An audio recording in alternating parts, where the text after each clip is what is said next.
Good evening, everyone. Welcome to another episode of Do You Believe, where we share paranormal experiences from around the world, no matter how big or small. A spirit attachment is defined as a person who has an undesirable energy or entity connected to them. How many of my believers believe or know someone who believes that they have had a spiritual attachment? Well, tonight I bring you 3 stories that may just chill you to the bone. So without further ado, sit back, relax, hit the like and subscribe, and enjoy. I have a peculiar but very true story. I used to run a paranormal group until up about 10 months ago. Approximately a year ago, I was involved with a family who contacted me via email regarding a request for a paranormal investigation in Virginia. The lady who I was communicating with to protect her identity, I will call her Karen. She was terrified when she contacted me. She told me she and her family were being haunted by a demon. Over the next few months, Karen and I communicated by email on a daily basis. I am a paramedic and I work straight nights, so it is not uncommon for Karen to email me in the middle of the night to tell me she was taking her family to a hotel because of the torment. The entire family were punched and scratched on a regular basis. They saw black shadows and heard growling. One night, I was at work and was responding to one of Karen's emails. My response was, "We are going to have to get a priest involved." I had no idea how that one sentence would change my life. I left work the next morning, and as I was driving home, I felt kicking in my back through my seat. I knew it wasn't merely a bump in the road because it was swift and hard. My hair was pulled 2 to 3 times also. I felt the presence of something in my vehicle, which continued when I arrived to my home. After arriving at my home, I took a bath and then lay in bed to read a book prior to going to sleep. Within 3 to 4 minutes of lying in bed, I heard what sounded like a scampering across my bedroom floor, and then it jumped to the end of my bed. I get the sense that it is small, about 2 to 2.5 feet tall. It ambulates on 2 feet and it follows me everywhere. It has never talked, but it does poke me regularly. It makes noises in my home, hides objects, locks us out of the bedroom. It absolutely tortures the cats at times, and it scampers across my bed regularly. I live with a friend who, thank goodness, has been a witness to many occurrences. She has been scratched, has had her covers pulled off of her, and hears strange noises daily. I say thank goodness because, by her being a witness, I don't feel crazy. I do not claim by any means to be psychic, but I do have a profound intuition that seems to run in my family. I get the feeling that it is an imp type. I think that it is in some type of hierarchy in the demonic realm, but is what I consider the bottom of the chain.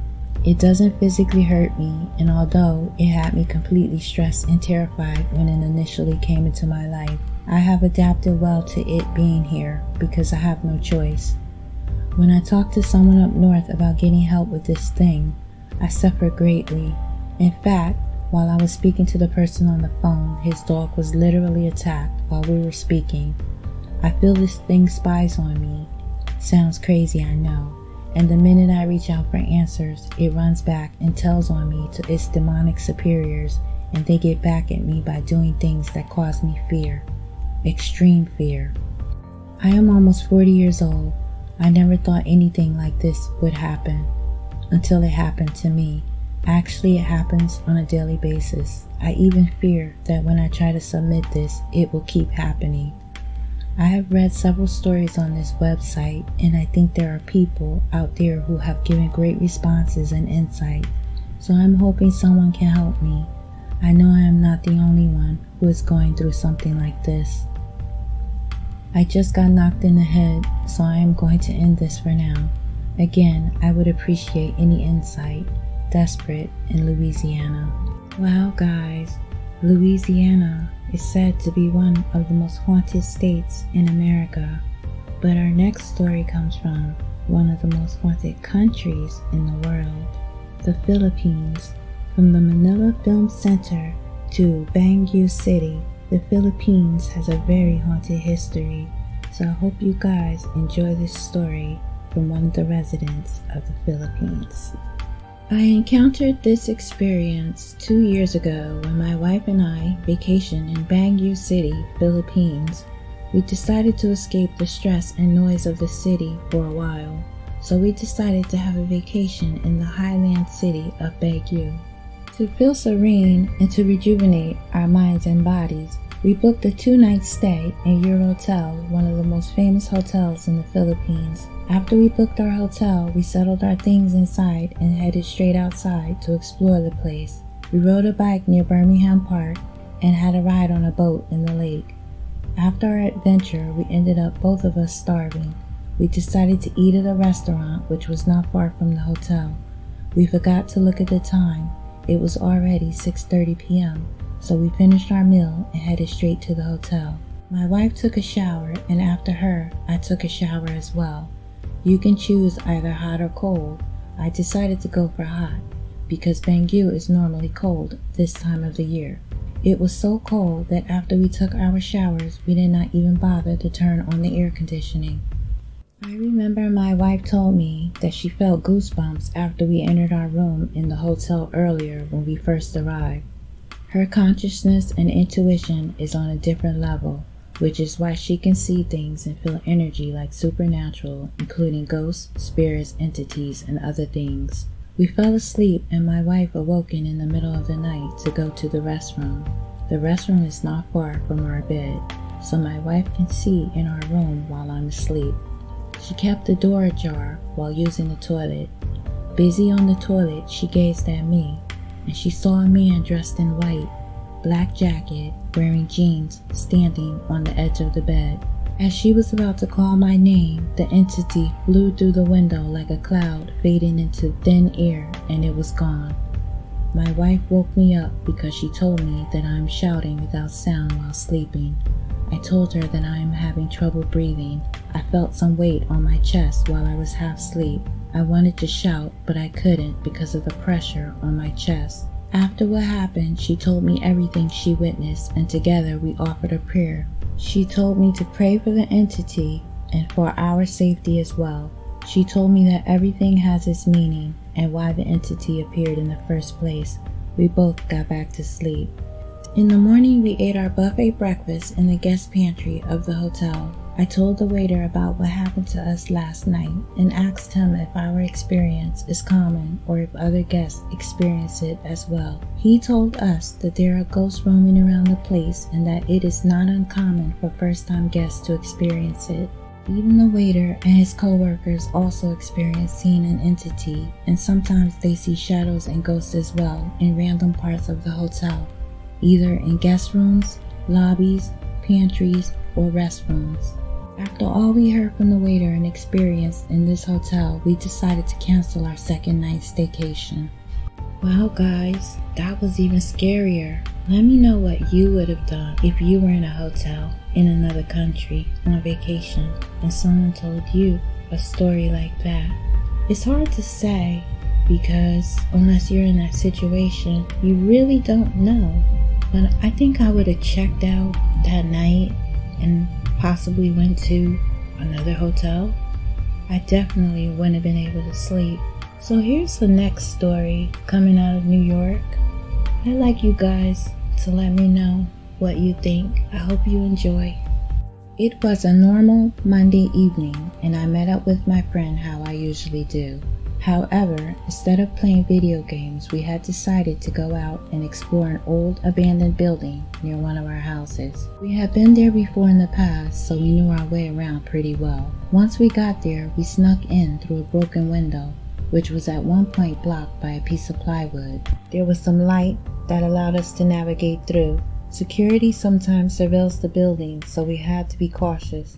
Once we made it inside, we began to walk around and explore different parts of the building. We saw mostly trash and graffiti, but nothing out of the ordinary. When looking around, my buddy said he heard a door close. I hadn't heard anything though, so I told him that it must be his mind messing with him, and he should just relax. We did stay on the lookout though for other people, as we did not want to confront anyone else. We finally got to the stairwell that leads to the basement of the building. I went ahead first, and as I was walking down the stairs, I felt a hand touch my shoulder. I quickly turned around to see if it was my buddy, only to find him several steps behind me. He asked me, "What's wrong?"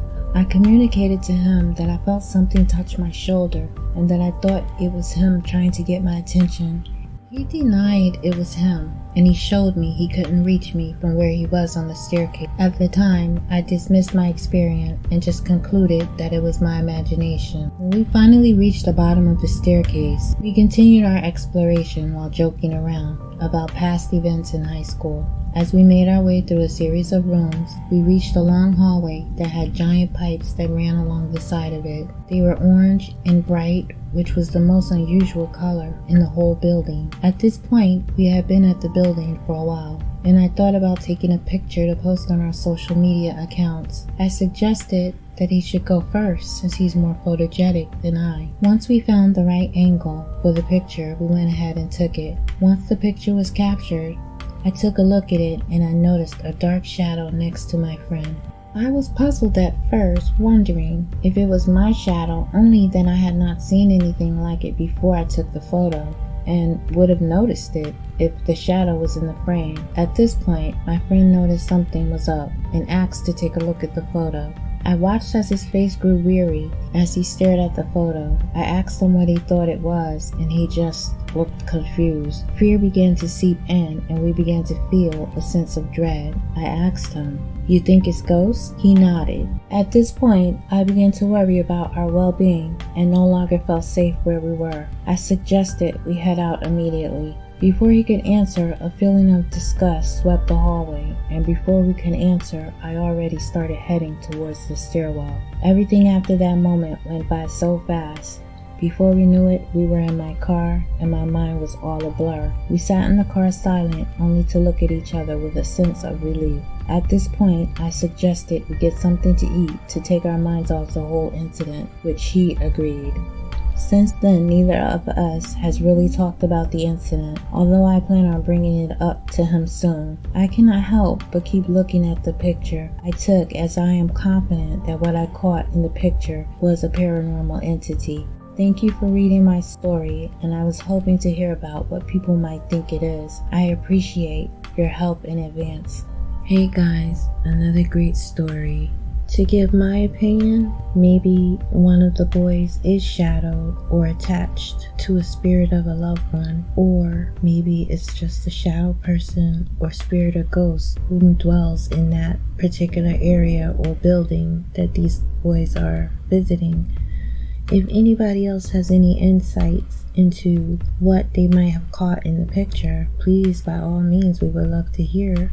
Also, with the other story, the Philippine story, I have a question about that one. I would like to know what it is that the wife told him was the reason for the entity appearing in their hotel room in the Philippines. I didn't see anybody ask that question in the comments, but I would have loved to know what was her reason for saying that, being that she's insightful and, all that. So guys, I hope you enjoyed this evening's episode of Do You Believe? Thank you so much for joining me, and I'll be back with some other interesting stories.